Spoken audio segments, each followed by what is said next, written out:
So, meron pa tayo ditong for sale na house and lot, single attached. So, nasa loob po tayo ng isang village dito malapit sa San Beda at Philinvest po. So, ang amount po ng property na for sale natin is 10 millions. Unahin muna po natin yung ating parking space. Naka-open po siya, pwede pong lagyan ng gate. And then, yung sa may easement po sa gilid.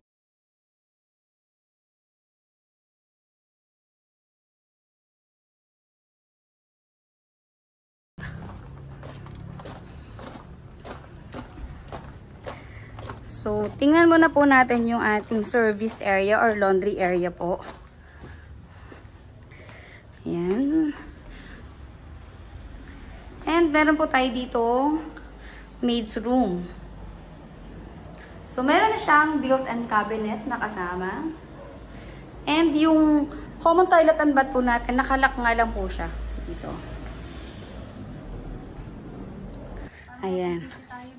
Okay, yan. Ito, papasok na po tayo dito sa loob. So, ito yung ating living room. So, napakalawak po at napakalapad ng living area po natin. So, yan. Meron na din po yung window natin na screen.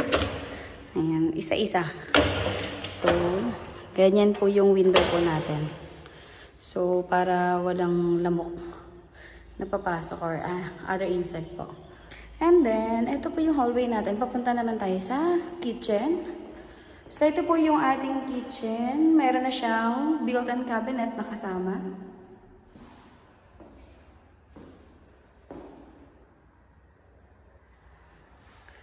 And yung ating dining area po.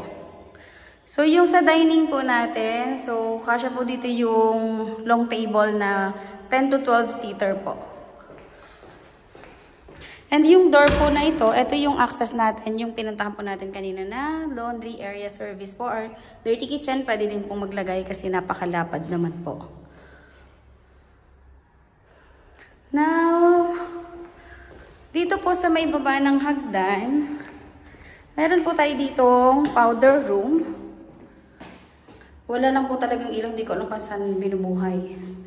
So, yan po yung ating powder room.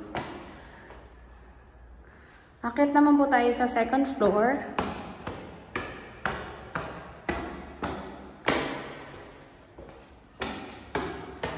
So, meron po tayo ditong 3 bedrooms. So, dito muna po tayo sa first bedroom po natin. Sa mga naghahanap po ng yung bedroom size malalapad, malalaki.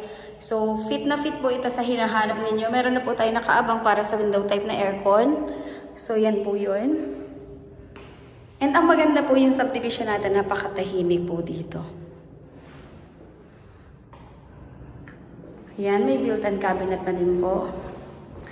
And sa pangalawang bedroom po natin, napakalawak din po. Same po dun sa kabila na meron ng nakaabang para sa window type na aircon. Tapos meron din tayong built-in cabinet po. And yung mga window natin may mga screen na po. So, ito naman po yung ating toilet and bath para dun sa 2 bedrooms natin.